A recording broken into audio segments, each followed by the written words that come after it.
অনেক অনেক বছর আগে পাহাড়, নদী, বন আর সবুজ মাঠে ঘেরা এক সমৃদ্ধ রাজ্য ছিল। সেই রাজ্যের নাম ছিল সুবর্ণপুর। সেখানে রাজত্ব করতেন মহারাজা সূর্যদেব।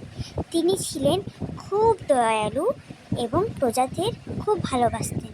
রাজ্যের সবাই বলতো তিনি শুধু সিংহাসনের রাজা না, তিনি মানুষের হৃদয়ের রাজা।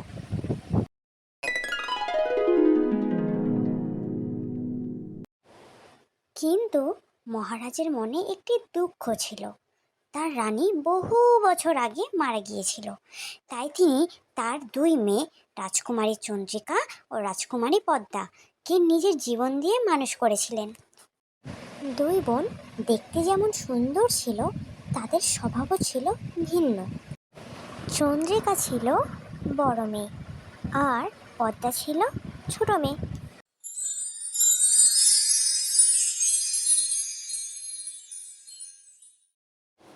চন্দ্রিকা ছিল বড় মেয়ে।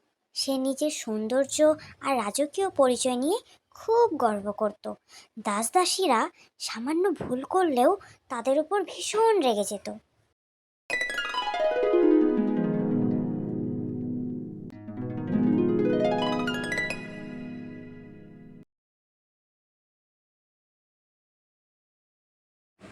আর অন্যদিকে ছোট বোন পদ্মা ছিল খুব শান্ত, দয়ালু এবং মনের দিক থেকে অনেক ভালো। পদ্মা প্রতিদিন সকালে গরিবদের জন্য খাবার ব্যবস্থা করত, অসুস্থদের জন্য ওষুধ পাঠাতো এবং অনাথ শিশুদের নতুন পোশাক দিত। গরিবদের সাথে এবং যারা রাজমহলে কাজ করত তাদের সাথে পদ্মার ব্যবহার ছিল খুব ভালো।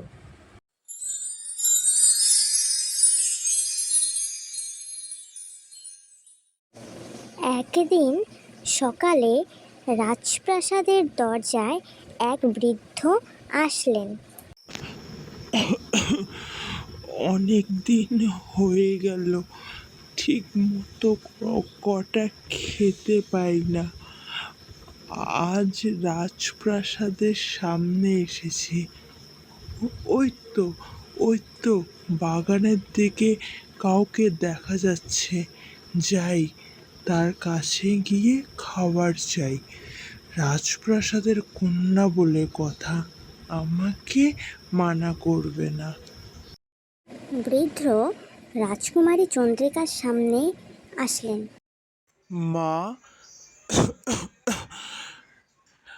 দুদিন থেকে কিছু খাই না, আমাকে কিছু খাবার দেবে? আমাকে একটু সাহায্য করলে খুব উপকৃত হতাম মা।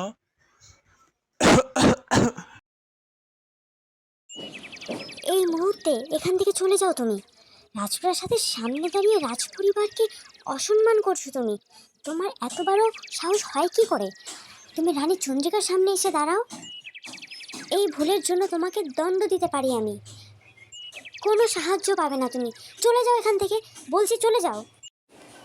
বৃদ্ধ রানী চন্দ্রিকার কাছে ক্ষমা প্রার্থনা করলেন এবং মাথা নিচু করে চলে যেতে লাগলেন। ঠিক সেই মুহূর্তে ছোট রানী পদ্মা সেখানে আসলেন। দাদু ভাই, দাঁড়ান দাঁড়ান, আমি আসছি। দাদু ভাই, আপনি কোথাও যাবেন না, আমি আপনাকে সাহায্য করব। আমি আপনাকে কিছু খেতে দেব। আমি এই প্রাসাদের ছোট্ট কন্যা পদ্মা, আপনি চিন্তা করবেন না, আমি আপনাকে সাহায্য করব। চলুন, আসুন আমার সাথে। আর আপনি কোনো দোষ করেননি। আপনি এখানে দাঁড়া হয়েছেন, তার জন্য না রাজপ্রাসাদের মানহানি হয়েছে না রাজপরিবারের। আপনি নিশ্চিন্ত থাকুন, আপনাকে কেউ দণ্ড দেবে না। আপনি আসুন আমার সঙ্গে, আমি আপনাকে কিছু খেতে দিচ্ছি। মা, তোমার মনটা তো সোনার থেকেও দামি। তুমি নিশ্চিন্ত থাকো, তোমার ভালো কাজের ফল তুমি একদিন ঠিক পাবে।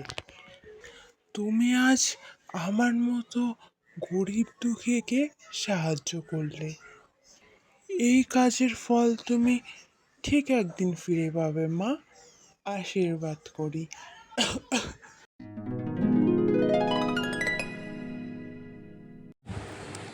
আপনি এত ভাববেন না দাদু ভাই, মানুষকে সাহায্য করাই তো আমাদের কর্তব্য। দূর থেকে সবকিছু দেখছিলেন মহারাজ সূর্যদেব। তিনি দীর্ঘশ্বাস ফেললেন। তার মনে একটাই চিন্তা, দুই মেয়ের ভবিষ্যৎ নিয়ে।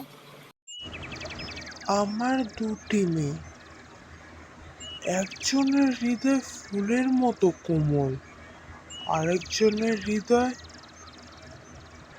এখনো পাথরের মতো শক্ত। কিভাবে ওকে সঠিক পথে আনবো আমি?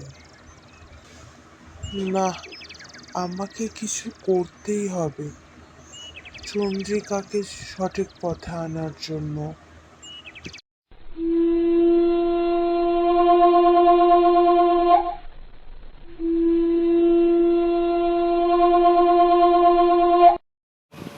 সেই রাত্রেই রাজা রাজসভা ডাকলেন। সবাই মন্ত্রী, সেনাপতি, পুরোহিত এবং রাজ্যের জ্ঞানী ব্যক্তিরা উপস্থিত হলেন। তার সাথে রাজার দুই কন্যা সন্তানও সেখানে উপস্থিত ছিল।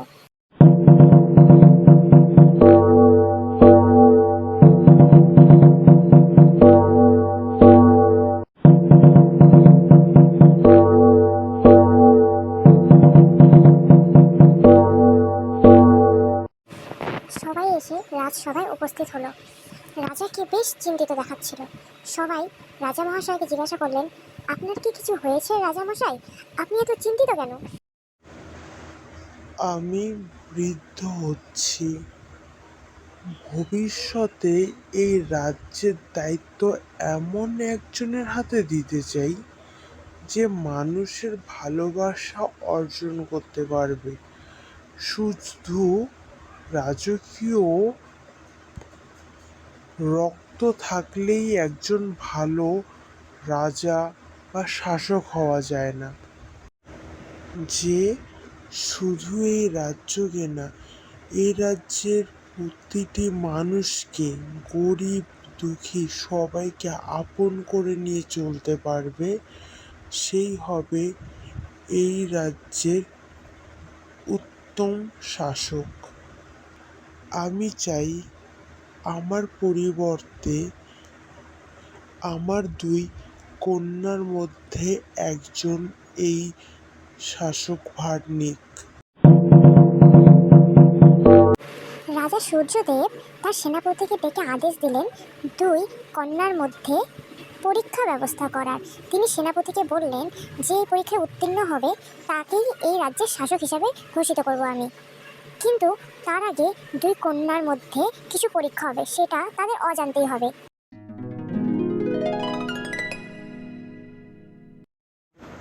আগামীকাল সূর্যোদয়ের পর তোমরা দুজন রাজ্যের দুই ভিন্ন গ্রামে যাবে। সেখানে কোনো রাজকুমারীর পরিচয় দেবে না, সাধারণ মানুষের মতো তাদের সঙ্গে থাকবে। যে মানুষের দুঃখ কষ্ট বুঝবে, তাদের সাহায্য করবে এবং নিজের বুদ্ধি ও দয়া দিয়ে সবার মন জয় করবে, সেই হবে এই রাজ্যের আসল শাসক।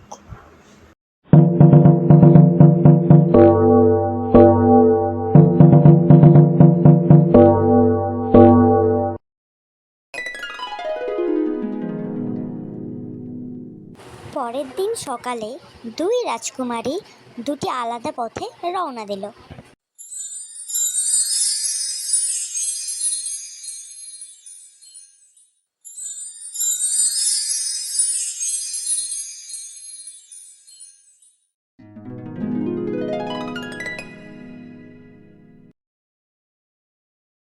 রাজকুমারী চন্দ্রিকা একটি গ্রামে পৌঁছালো।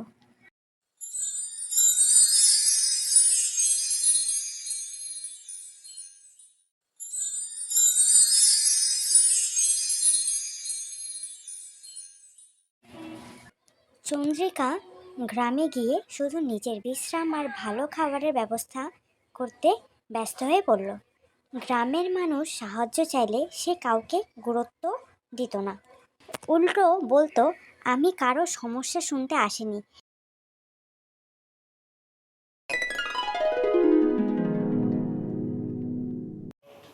চন্দ্রিকা গ্রামে এসে শুধু নিজের কথাই ভাবতে লাগলো। যারা তার কাছে সাহায্য চেতে আসতো তাদের সে চলে যেতে বলতো। সে শুধু নিজের কথাই ভাবতো, কি করে সে ভালো খাবারের ব্যবস্থা করবে, কি করে সে ভালো পোশাকের ব্যবস্থা করবে, শুধু নিজের কথাই ভাবতে লাগলো।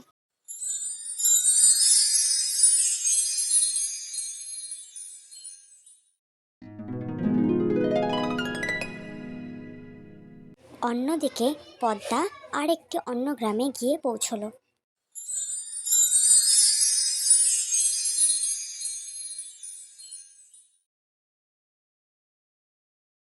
পদ্মা যে গ্রামে পৌঁছলো সেই গ্রামের মানুষদের সমস্যার সমাধান করার চেষ্টা শুরু করে দিল। রাজকুমারী চন্দ্রিকার মতো সে শুধু নিজের কথা ভাবলো না, সে সেই সব লোকেদের কথা ভাবলো। সে ভাবলো গ্রামের মানুষদের দুঃখ কষ্ট সমস্যা আমি কি করে সমাধান করব সেটার কথা ভাবতে শুরু করলো পদ্মা। সে একটি গাছতলার নিচে বসে লোকেদের বিভিন্ন সমস্যা শুনতে শুরু করলো এবং সেই সবের সমাধান দিতেও লাগলো। সমাধান দিতে দিতে পদ্মা বলে ওঠে, আমরা যদি একত্রিত থাকি, আমরা যদি সবাই একসাথে মিলে কাজ করি, তাহলে কোনো সমস্যাই সমস্যা না, সব সমস্যার সমাধানই বের হয়ে যায়।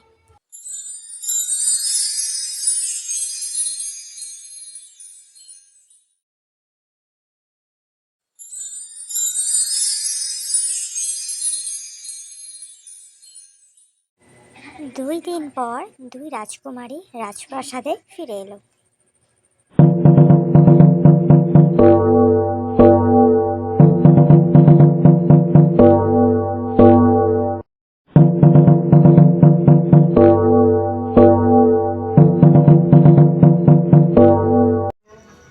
বলো চন্দ্রিকা, তুমি কি শিখে আসলে?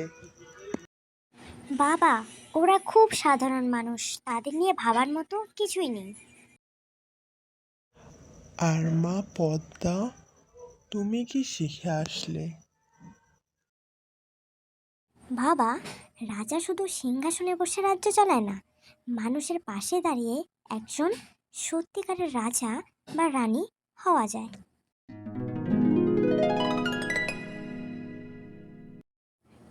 রাজা কথাটা শোনা মাত্র মৃদু হেসে উঠলেন। আজ থেকে আমি ঘোষণা করছি, রাজকুমারী পদ্মাই হবে সুবর্ণপুরের ভবিষ্যতের রানী। কারণ একজন শাসকের সবচেয়ে বড় শক্তি তার ক্ষমতা নয়, তার দয়ালু হৃদয়। বোন, তুমি আমাকে ক্ষমা করে দাও। আজ আমি বুঝতে পেরেছি অহংকার মানুষকে ছোট করে আর দয়া মানুষকে মহান করে তোলে। দিদি, তুমি আমার দিদি, তোমাকে ক্ষমা করার প্রশ্নই আসে না।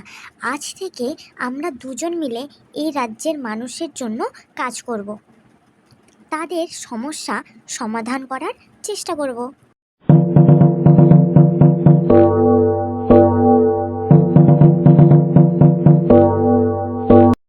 সেই দিন থেকে সুবর্ণপুরের সুখ শান্তি আর সমৃদ্ধি আরও বেড়ে গেল। মানুষেরা আনন্দের সঙ্গে বলতে লাগলো, দয়াই মানুষকে সবচেয়ে বড় করে, দয়া মানুষের সবচেয়ে বড় অলংকার।